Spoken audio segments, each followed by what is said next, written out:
Hey, bonjour tout le monde, bienvenue dans une nouvelle vidéo. Aujourd'hui, on va faire le preview pour la saison 2023-2024 des Kings de Los Angeles.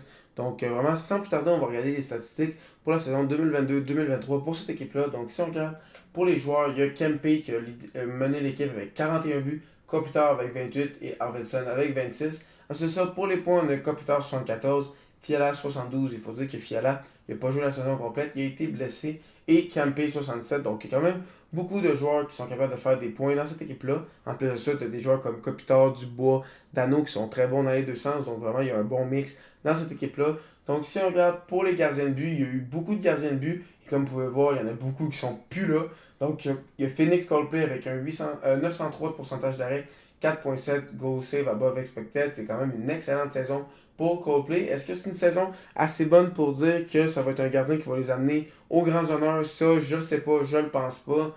Donc, on va voir ce que ça va donner. Ensuite de ça, on a Jonathan Quick qui a connu une saison de misère. 876 de pourcentage d'arrêt, moins 17.2 goal save above expected. Vraiment désastreux pour Jonathan Quick. Ensuite de ça, Corpissalo, 921 de pourcentage d'arrêt, 12.7 goal save above expected. Comme on sait, ils sont allés chercher à la date limite des transactions. Il a vraiment aidé pour la fin de saison. En série, ça a été un peu plus compliqué. En même temps, quand tu joues contre les Oilers, c'est sûr que tes statistiques vont pas être très très belles. Les Oilers marquent beaucoup de buts.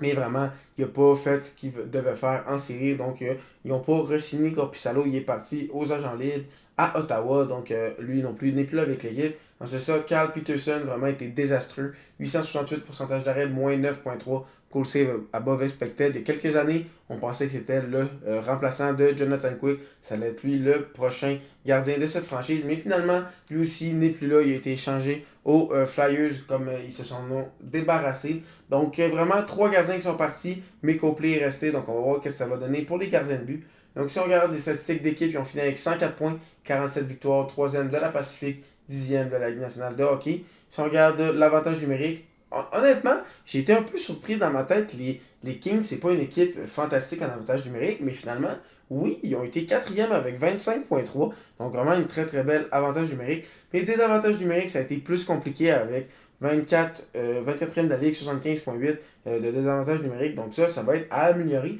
Puis ça, je suis un peu surpris avec des joueurs comme Kopitar, avec des Dano, des joueurs comme ça qui sont bons dans les deux sens de la patinoire. J'ai été surpris de les voir 24e, mais en même temps, c'est pas deux joueurs qui vont faire toute l'équipe.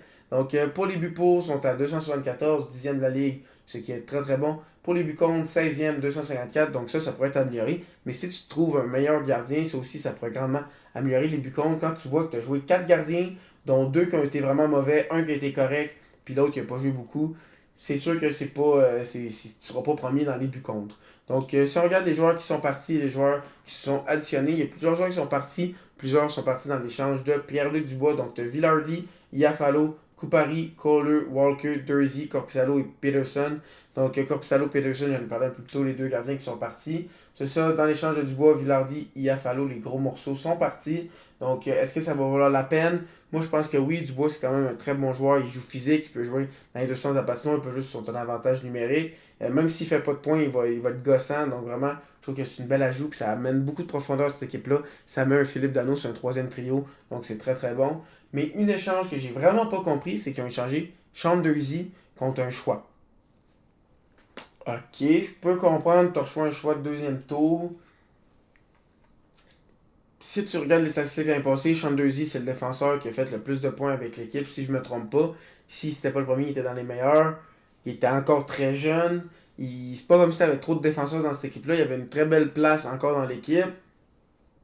J'ai de la misère à la comprendre. Tu as un jeune défenseur qui est bon offensivement, qui te coûte pas tant cher, puis tu le donnes. Genre, oui, ok, si tu te dis, ils sont allés chercher un gros défenseur top 4, un autre défenseur de profondeur, puis c'est pour ça qu'ils ont plus de place. Ils sont allés chercher Lewis, England, Connaughton, Talbot, Rittich. Je me pose la question pourquoi ils ont donné deux Uzi. Je me dis qu'ils auraient pu le garder, ça aurait pu, même sur une troisième paire, il aurait pu grandement aider. Si un blessé, il pourrait facilement monter sur une deuxième paire, même sur une première paire, j'aurais pas eu peur de le mettre, j'aurais pu même le mettre sur le deuxième avantage numérique. Honnêtement, je comprends pas pourquoi ils l'ont donné aux Coyotes. Les Coyotes ils ont fait merci beaucoup, à la prochaine. On va le prendre, ton jeune défenseur très bon. Bon, non plus, c'est pas comme si on donnait Kyle McCarr, ils ont juste donné Sean Durzi, mais pareil, je comprends pas trop. C'est ça, Pierre-Luc Dubois, c'était la grosse addition de cette équipe-là, cette saison morte. Donc on va voir s'il va bien s'adapter avec l'équipe. Pour une fois, il est enfin avec une équipe qui a le goût de jouer. Il disait qu'il voulait jouer pour les Canadiens. Finalement, c'était peut-être un bluff. Il a l'air d'être content d'être avec les Kings. Il a signé pour 8 ans avec eux. Donc, s'il est finalement avec une équipe qui a le goût de jouer, est-ce que ses statistiques vont monter? Est-ce qu'il va se donner encore plus? Est-ce qu'il va être encore plus physique, encore plus dans les coins? On va voir. Donc, l'alignement plausible pour cette équipe-là, j'ai le premier trio de Byfield, Kopitar et Fiala. Byfield, en deuxième moitié de saison, s'est vraiment bien développé. Il a vraiment bien joué sur le top 6. Donc, on va voir s'il va être capable de reproduire ça cette saison. C'est ça, il y a Kevin Fiala. Donc, Kevin Fiala, moi, c'est un joueur que j'adore. Je trouve que c'est vraiment lui le meneur offensif de cette équipe-là. Maintenant, vraiment, il fait des points vraiment très facilement. Très bon tir, très belle vision offensive. Donc vraiment, Fiala sur le premier trio. Ensuite de ça, tu as un deuxième trio avec Kempe qui vient de marquer 40 buts. La saison passée, le nouveau venu, Pierre-Luc Dubois et Arvidsson. Donc pour moi, ce top 6 est vraiment très très bon. Il y a des joueurs qui sont capables de jouer défensivement, physiquement, offensivement, des passeurs, des marqueurs. Donc vraiment, beaucoup d'éléments différents dans ce top 6 qui va faire, qui va être très dangereux. Ensuite de ça, tu as Moore, Dano, Kaliev. Je trouve que c'est un très bon troisième trio. Honnêtement, Dano, pour moi, c'est un joueur de top 6. Kaliev peut montrer qu'il est capable de monter à un autre niveau. Donc vraiment, cette équipe-là pourrait être très très bonne. Ensuite de ça, tu as un quatrième trio de Grunstrom, Lizotte, Lewis. Vraiment plus un quatrième trio typique qui va jouer physique, qui va aller chercher quelques minutes à énerver l'adversaire. Ensuite de ça, en défensive, tu as Anderson avec Doughty. Très bonne première paire.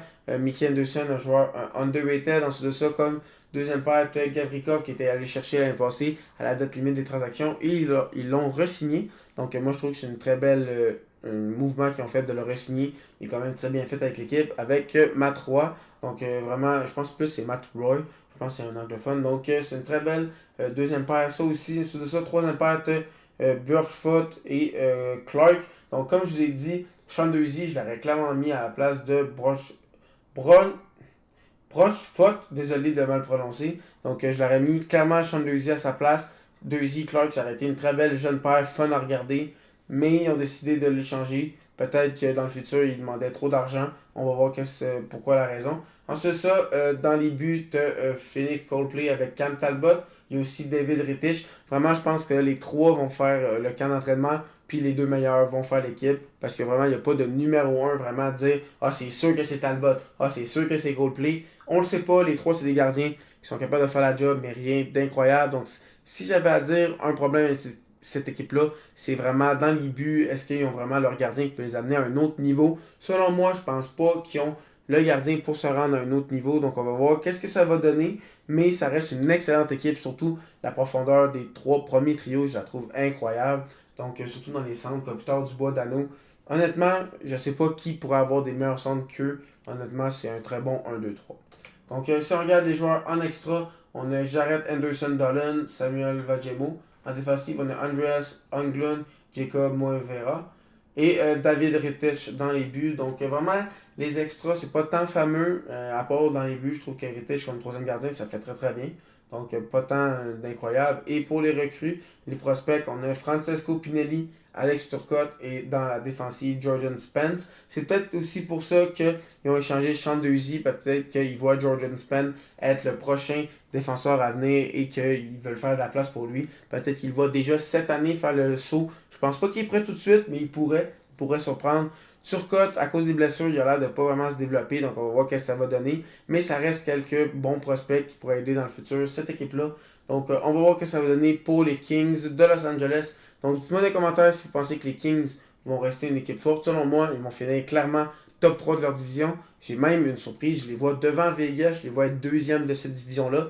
Mais vraiment, comme j'ai dit dans la vidéo des Oilers, ça va être Oilers, Kings, Vegas qui vont se battre pour le top 3 dans cette division-là. Donc j'ai hâte de voir ce que ça va donner. Dites-moi dans les commentaires si vous pensez que si ils rejouent contre les Oilers, est-ce qu'ils vont finir par les battre? Ça fait 2 années de suite qu'ils sont éliminés en première ronde par les Oilers. Donc on va voir s'ils sont capables de passer à la deuxième ronde. Sur ce, si vous êtes encore là, sûrement que vous avez aimé la vidéo. Donc n'hésitez pas à liker, à vous abonner si ce n'est pas déjà fait et cliquer sur la petite cloche pour savoir quand je vais faire d'autres vidéos. Et sur ce, bonne fin de journée.